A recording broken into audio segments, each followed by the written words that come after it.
Well, back when I launched Sarah's Country at the beginning of 2020, the thought of the world changing the way it has when I interviewed our next guest wasn't even on our radar at that time, and how considerable consumer habits in their buying and purchasing decisions would have unfolded over the period that this show has been around. So just over 12 months. Absolutely incredible. There's been a focus increasingly on buying local post-COVID, and so the biggest concern is how can New Zealand stay prevalent to the United States, particularly the female Whole Foods markets. How has being locked up at home for most of the year affected the buying habits and behaviours of this market? It's an absolute privilege and pleasure to welcome our last guest on the Changemaker episode this week, Greenpurse Chief Executive Lisa Mabe-Konstantopoulos. Welcome, Lisa. It's been as I said there, lots of water has gone under the bridge in a very different direction than last time we spoke. Oh, so much has changed. Yes, it's been a long, rough winter. It's been a long, rough year. It's been especially bad for those who, were sick. I'm fortunate enough to have been well this entire time, so things are fine for me and for a lot of us. But yeah, we've went through so many different phases of being bored, sick, frustrated, lonely. But now that it's springtime, I feel like people's attitudes have changed dramatically already. We just had spring a couple days ago, but you can already feel the optimism. I think people are getting out in the world a little bit more, starting to spend more money as well on things. I think things are looking up. We're going to try to be as positive as we can because we need all the positivity we can get. It's great. It is a great place to start, actually, around those key factors that have happened in the US market. Of course, that is the biggest one, is that we've had, consumers locked in their homes with their families for long periods of time. You also have had a Biden administration, a change of your parliament come in. It's just been incredible, the general feeling of how people are. How are they feeling in terms of their sense of wealth? That's probably my biggest starting point. Well, it's been hard for a lot of people and will continue to be hard financially for some time to come. It's kind of a case of the haves and haves not. As I understand it, there's been a class of folks who seem to have been kind of living their best life, so to speak, whilst still at home, of course, and having some constraints. But a lot of people have kind of been able to take advantage financially and invest and spend and buy a whole lot more for their households and investing and all sorts of things. So it's a little bit of both at the moment. Yeah. Okay. So therefore this connection to buying everything online, it was already a major trend prior to COVID, but only massively amplified. Yeah, American society has had a tremendous shift to everything virtual, everything online. We're all virtualed and onlined out on many things, from having children having to do school virtually, people working from home and doing all or most of their meetings virtually. People are pretty zoomed out, so to speak, with exception to a few things. And one of those is online shopping. The sheer convenience of it all. I think people really grew accustomed to just how convenient is it to be able to just click on Amazon or wherever you're shopping, and an hour in some cases it shows up on your doorstep, especially for things like essentials for the household that you don't necessarily feel like making a special trip for and spending 30 minutes, an hour, 2 hours out of your day. It's a huge benefit to be able to shop online for things like that. Although people are, according to the research I've conducted virtually, of course, across the past several months, they do miss getting into the in-store environment, and they've certainly missed out on a lot. So for example, some of those more premium categories like wine, honey, red meat like lamb and beef, those sorts of things are harder to see online, even though a lot of our websites, show the product as clear as day and you can shop super fast and easy. There's nothing like being able to just discover something on the shelf yourself, especially when it comes to shelf-stable items like meat or seafood. You just want to see that sometimes instead of trusting someone else to do it for you.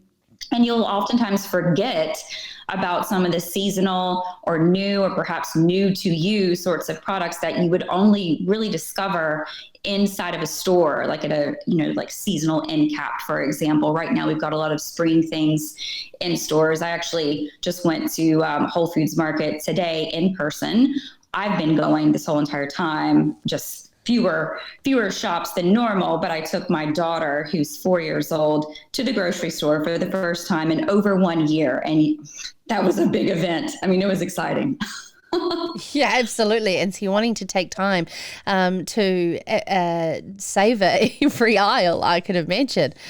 Yes, and when you go in person, you're seeing so many more opportunities for impulse purchases. Like, for example, just bringing my daughter along today, I was buying like a couple little toy oriented type things at the grocery store that I normally wouldn't buy if I were shopping online. You're kind of relegated to what were your past purchases and kind of just following and buying it, basically the same single thing over and over, which adds to our boredom at home, which is not great. Yeah, so that is one thing that you've brought up, is around the sense of discovery is really stripped out of an e-commerce environment. Are you seeing any really leading innovative online ways of creating a sense of discovery? Well, I have seen a lot more virtual sorts of experiences. So, where brands like LaCroix, which is a sparkling water, for whatever reason, just love that brand and kind of see everything that they do online. A lot of the content that they would share on their website, if you follow them on social media like Facebook and Instagram, kind of brings to life and shows you how you could use some of their products even at the in-home environment to still enjoy them and add a little splash of color and pizzazz to your day, if you will. So I think brands have definitely got a bit more creative in terms of showing how to use products in the home environment, which maybe they didn't do quite as well before.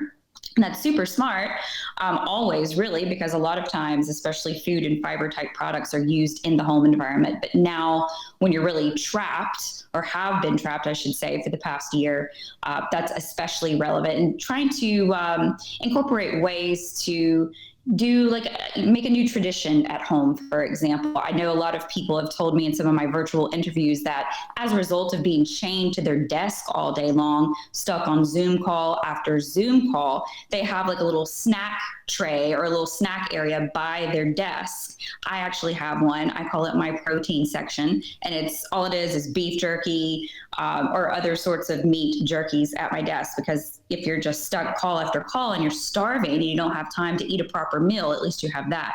So there's new little sections of the home that have been carved out. One in particular that comes to mind just from a pure lifestyle perspective is exercising, because most people stopped going to the gym, at least for a while. And as a result, we've had a huge surge in sales of Peloton, Nordic Track, all these sorts of big exercise equipment brands. So there's oftentimes either a whole entire room that's now a gym that wasn't before, or just a little corner, like a little yoga corner, those sorts of things. So it's interesting that brands, very savvy brands, have shown consumers, here's how to utilize our product or our lifestyle that we're promoting inside your home in a fun sort of way. I was speaking to a venison marketer at an event that I was at last night, Lisa, and the hopes are pinned on the rush back to the restaurant, as well as the fact that venison has had to pivot into e-commerce, but was very hard to build a database from the middle of COVID when they were predominantly in food service. Do you see the US restaurant trade just surge ahead and all of our woes will be gone? Well, I don't know about all of the woes being gone, but for sure, I've heard so many different marketers and researchers say things that indicate, oh, this cooking at home, this cooking from scratch sort of trend is here to stay. I really don't think so. And I really hope not as well. I mean, to some extent, people learned new cooking skills, so I'm sure they will continue to use them. But make no mistake about it, people are eager as can be to get out in the world again, to go to restaurants, to go on vacation, to literally go anywhere. Even just the grocery store is exciting, as I said earlier. So yes, I am quite certain the masses will be dining inside restaurants just as quickly as they possibly can. And they already are to some extent in some areas where they're able to do so in a, somewhat safe or outdoor environment. Mm. And what about the rise in sort of localism, sort of food nationalism? We talk about it a lot on Serious Country over the last 12 months because it is a big fear of ours. With 95% of our produce exported, we can't afford to have our markets, turn inwards, and yet at the same time we understand why, to have patriotism to local producers. But at the same time, how have you been working with the clients that you work with under Green Purse PR, and of that, many New Zealand companies, to ensure we're not locked out? Mm-hmm. Yeah, that's a very real concern because the buy local movement has been for a while and continues to be a big part of society. When you walk into a grocery store, for example, you'll often see buy local messaging. But according to a lot of research that I did, which was February 2020 when I concluded this, so it's a tiny bit outdated at the moment, but I have been doing some more virtual research this past year to kind of keep an update and keep a pulse on what people are thinking in terms of how they perceive food and beverage products from countries like New Zealand. I also studied perceptions about Australia, Iceland, and Ireland because they all have a somewhat similar commonality along the clean and green sort of messaging.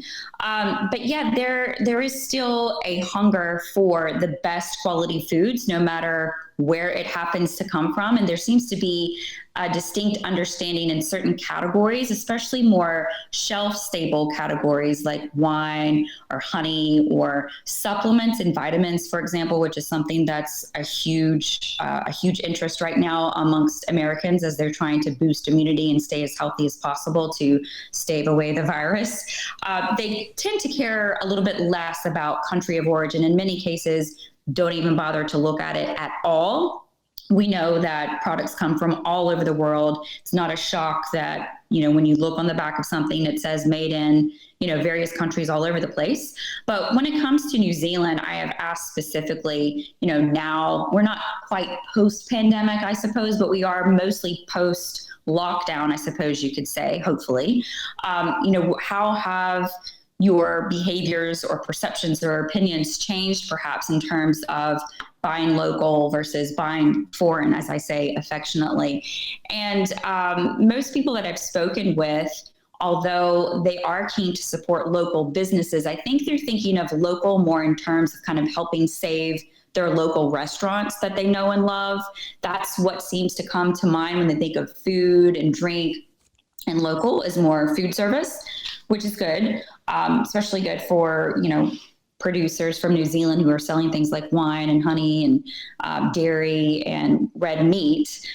We want people to not mind that it's coming from New Zealand. And a lot of folks have told me that they are open and have been trying new sorts of products. And for them, for Americans, sometimes new to them are products like lamb, for example. Actually, we had a lot of restrictions at the grocery stores all over the country on beef products, on meat products in general, beef, pork, chicken, and so forth. And when you go to the grocery store, you could only buy like one per item, but all the beef would be gone immediately. But then towards the beginning, you would see like bricks of minced or ground lamb. And I've been talking with a lot of butchers as I've been kind of doing a little road tour on behalf of some of my New Zealand clients to understand how people have been purchasing at the meat case during the pandemic. And a lot of shoppers have told the butchers, and they've also told me as well, that they have tried products like lamb for the very first time simply because it was sometimes the only thing they could find at the meat case. So instead of buying ground beef as they may normally do, they opted for lamb. Turns out they liked it and it wasn't as hard to cook as they thought. Fantastic. So an unintended consequence for the benefit of our New Zealand producers. Thank you very much for organising the interview with Chris Kirsten from the Savoury Institute that we had on Serious Country last week. This is with regards to the Land to Market program and the ability to certify regenerative practices. Lisa, I'm not sure if you've been keeping up to play with the general rural news and opinion around the regenerative term in New Zealand. I'd love your thoughts on New Zealand's opportunity and how small that window is for us to certify our farming practices and position us with this trend in the US. Yeah, it's growing by leaps and bounds. I mean, honestly, as a result of now, I consult to the Land to Market program, which is part of the Savory Institute. I mean, every single week, new brands are coming on board saying, I want to be a part of this movement to source regenerative, which is just sourcing products that are coming from land that is verified as regenerating to make the planet, to make Mother Earth better. We've done a lot of research through, third-party labels and attributes and that sort of thing. I have, at least, that indicates consumers really want to make the planet a better place and want to vote with their dollars to purchase from companies who are doing just that. Consumers definitely do not understand the nitty-gritty of regenerative agriculture, as we all know. They don't need to know all the details unless they are a farmer, a rancher, a grower, producer. They're not going to possibly understand all of that, but they don't need to. But they do need to be familiar enough and value it enough that they are willing to seek it out and pay for it ultimately at retail stores or grocery stores, wherever it may be. But yeah, it's having a tremendous amount of growth, and I think it's something that we're just starting to build a foundation for now. It's probably going to fall in line similar with some of the labeling programs and attributes that eventually consumers will start proactively looking for, similar to like a non-GMO project verification, for example. Wonderful. So it's just an absolute trend that New Zealand needs to continue to focus strongly on.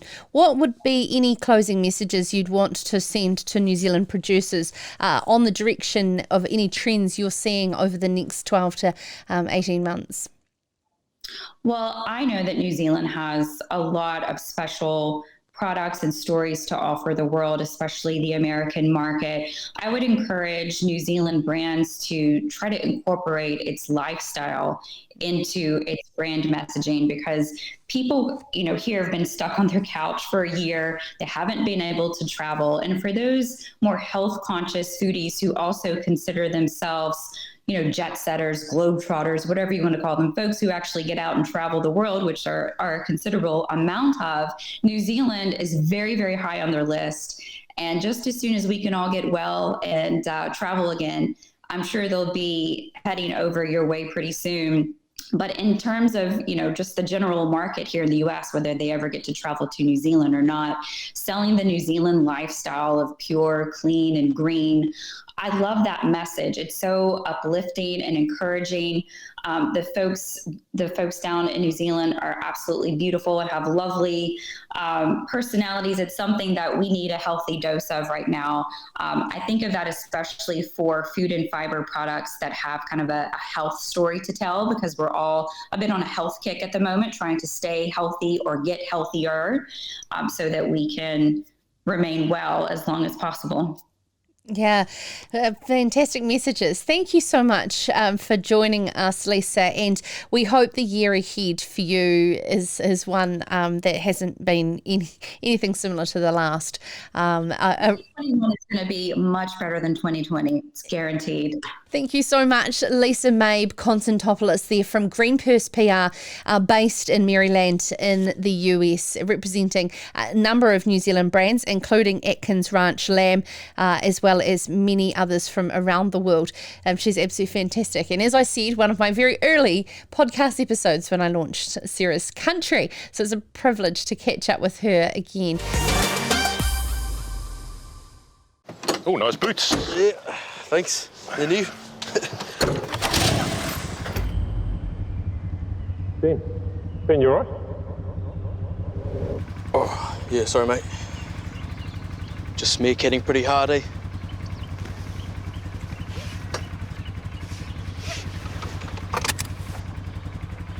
Yeah, I just said to myself, Ben, work hard.